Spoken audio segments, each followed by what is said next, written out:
Halo,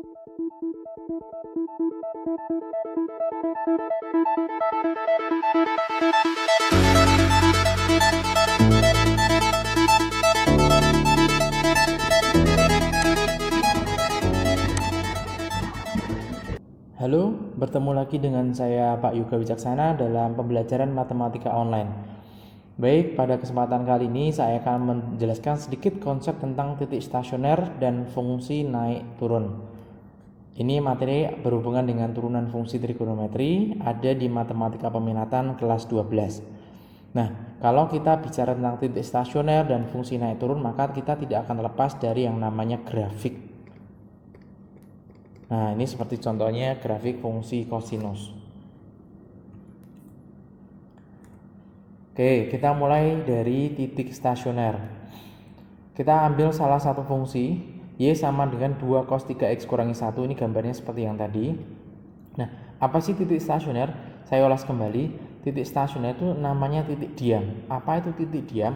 Titik diam itu titik di mana pergerakan kurva yang tadinya naik, ini pertama naik, kemudian berhenti di sini, berlanjut turun, berhenti di sini, berlanjut naik. Nah, bentuk-bentuk titik persinggahan di sini, titik diam ini namanya titik stasioner. Nah, jadi titik stasioner itu ibaratnya seperti persinggahan lah. Tadinya naik, kemudian berhenti, kemudian dilanjutkan turun. Jadi ini namanya titik stasioner. Ada kalanya tadinya naik, berhenti singgah, kemudian dilanjutkan naik lagi, itu namanya titik belok.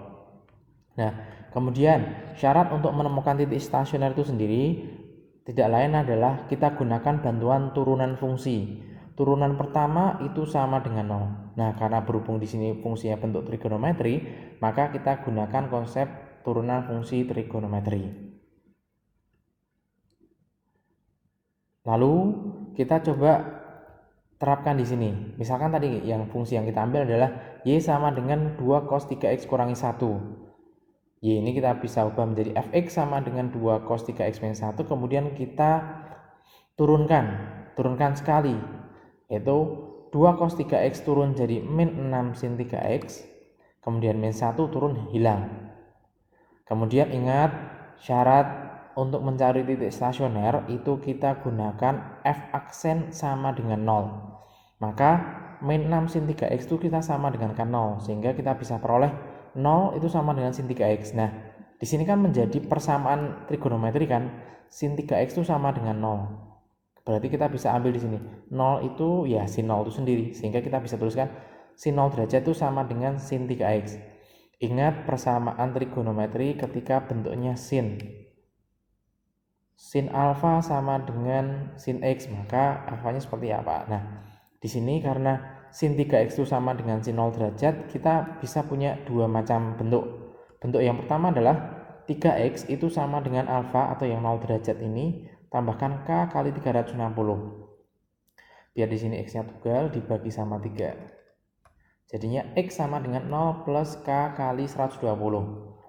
Nah, kemudian di sini kita cari ketika k-nya 0, berarti x-nya 0, ketika k-nya 1, berarti x-nya 120, ketika k-nya 2, berarti 240 kali tambahkan 0. Nah, ketika k-nya 3, ketemulah x-nya 360 derajat. Ini kurang saya tambahkan. Kemudian bentuk yang kedua untuk sinus, yaitu kita gunakan 180 kurangi alfa. Jadi 3x sama dengan 180 min 0. Nah, kemudian ini biar 3-nya hilang, biar menjadi x tunggal, jadi bagi 3. Jadi x sama dengan 60 plus k kali 120. Nah, kita cari untuk k-nya 0 itu 60 derajat. K-nya 1, 180. Diperoleh dari 120 tambahkan 60. Kemudian ketika k-nya 2, ketemunya 300. K-nya 3 tidak terpenuhi. Ini biasanya intervalnya itu seperti ini, 0, x, 360. Tapi jadi ini 360 itu jarang kita pakai sih, tapi tergantung dari soalnya sih. Lanjut, diperoleh untuk Y sama dengan 2 cos 3x min 1. Tadi kan titik stasionernya kita punya 0, 180, 240, 60 derajat, 180, 300, sama yang terakhir tadi ada 360. Jadi 0, 120, 240, 60, 180, 300, dan 360. Nah, kita cari satu persatu. Kalau namanya titik stasioner itu pasti X, Y, di mana Y itu masuk di nilai stasioner. Jadi kita untuk mencari nilai Y berarti kita mencari nilai stasioner. Ketika X-nya 0, berarti kita masukkan di sini Y sama dengan 2 cos 3x min 1. Jadi 2 cos 0 min 1, cos 0 itu 1, jadi 2 kurangi 1 diperoleh 1. Sehingga titik stasionernya itu 0 derajat, 1. Ini namanya titik stasioner. Nah, 1 di sini namanya nilai stasioner. 120 sama, kita masukkan ke sini, jadi Y sama dengan 2 cos 3 kali 120 atau cos 360. Cos 360 itu sama seperti 0, yaitu nilai cosnya 1. Jadi 2 kali 1, 2, 2 kurangi 1, 1. Diperoleh titik stasionernya 120,1. 240 juga sama, kita cari ketemunya 240,1. Kemudian 60 kita cari 2 cos 180 min 1, cos 180 itu min 1, jadi 2 kali min 1 min 2, min 2 kurangi 1 min 3. Seperti ini.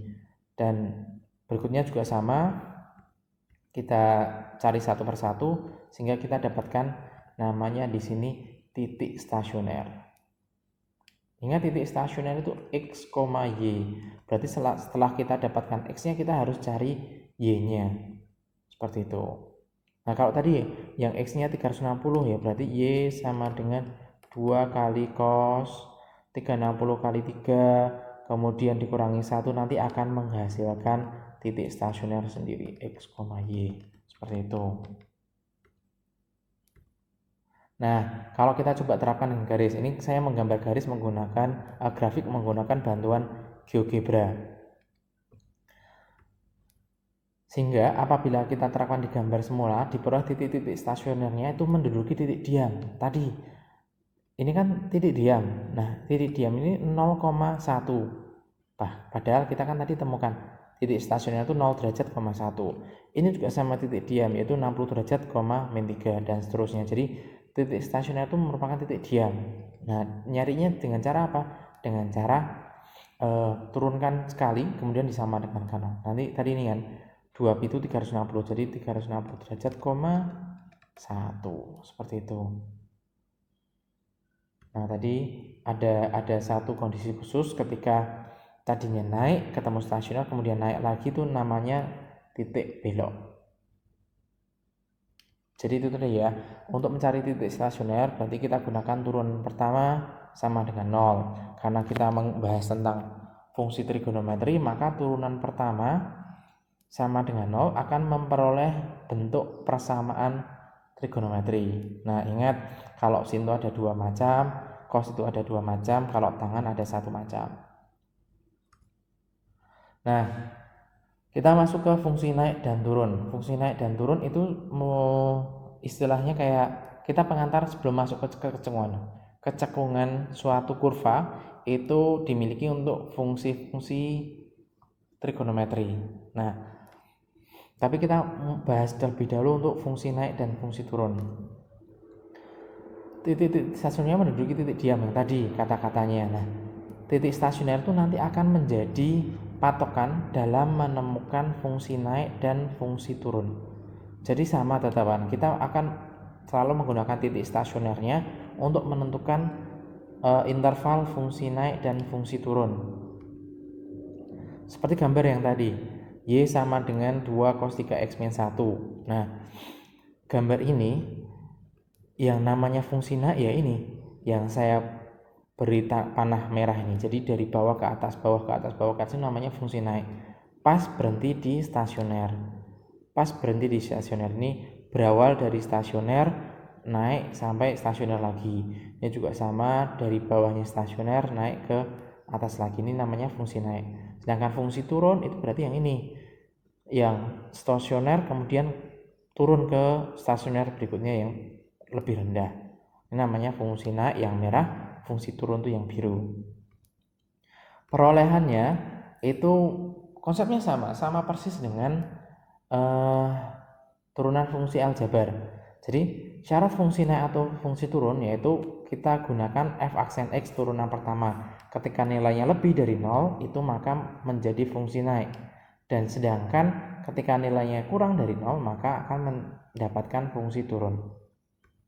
Nah, seperti yang tadi disampaikan bahwa kita akan menggunakan titik stasioner untuk menentukan fungsi naik, fungsi turun. Kenapa bisa? Karena ini, tadi kan patokannya untuk turun berarti dari stasioner ini turun ke stasioner berikutnya. Maka kita butuhkan titik stasioner 0 derajat, 60 derajat, 120 derajat, 180 derajat, dan seterusnya.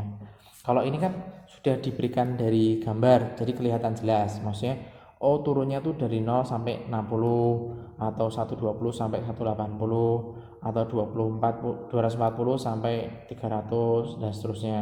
Naik berarti 60 sampai 120, 180 sampai 240, 300 sampai mungkin di sini 360 derajat, seperti itu. Nah, cuman kalau kita tidak menggunakan bantuan grafik, kita bisa gunakan tadi bantuan titik stasioner dengan syarat f aksen x lebih dari 0 itu untuk fungsi naik, f aksen x kurang dari 0 itu fungsi turun.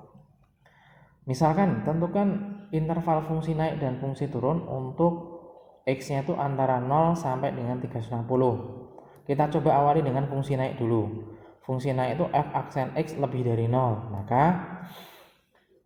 tadi kita kan punya fungsinya y sama dengan 2 cos 3x kurangi 1.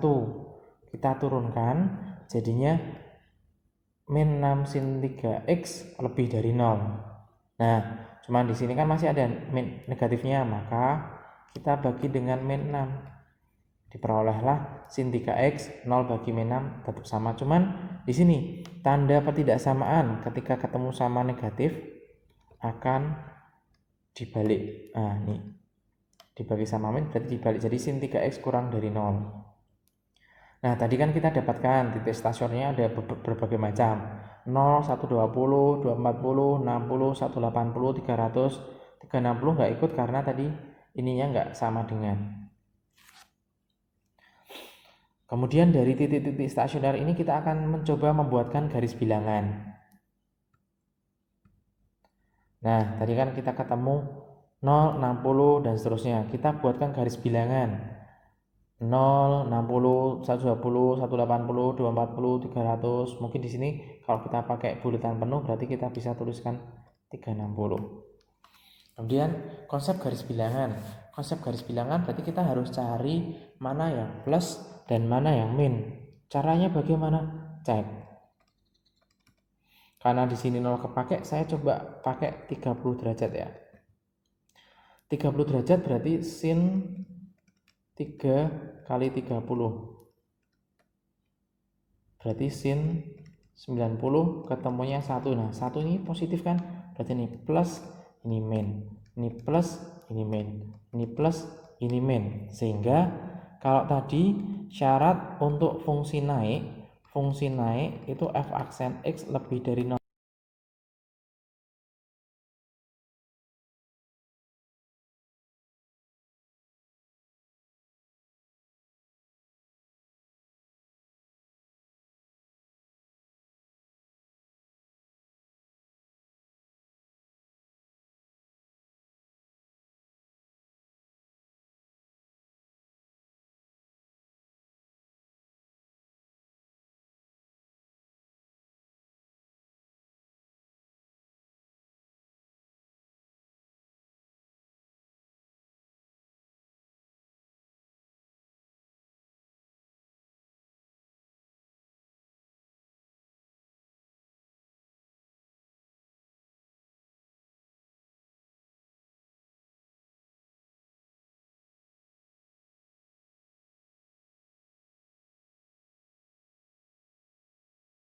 berhubung fungsi setelah diturunkan tuh min 6 sin 3x kurang dari 0 dan min 6-nya biar hilang, maka dibagi sama min 6. Jadilah tandanya yang tadinya kurang dari berubah jadi lebih dari. Maka untuk fungsi turun kita berarti bisa ambil yang positif.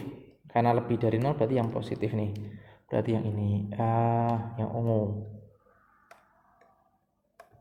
Nah, jadi 0 sampai 60 derajat, 120 sampai 180, dan seterusnya. Jadi ini konsep fungsi naik dan fungsi turun. Fungsi naik dan fungsi turun kita selalu gunakan bantuan titik stasioner. Setelah ketemu titik stasioner, kita bawa ke garis bilangan. Kemudian kita lihat yang terakhir, jangan sampai terkecoh walaupun tadi syaratnya f aksen x lebih dari 0, tapi karena setelah proses ketemunya sin 3x kurang dari 0, maka yang diambil yang negatif berarti kita terapkan.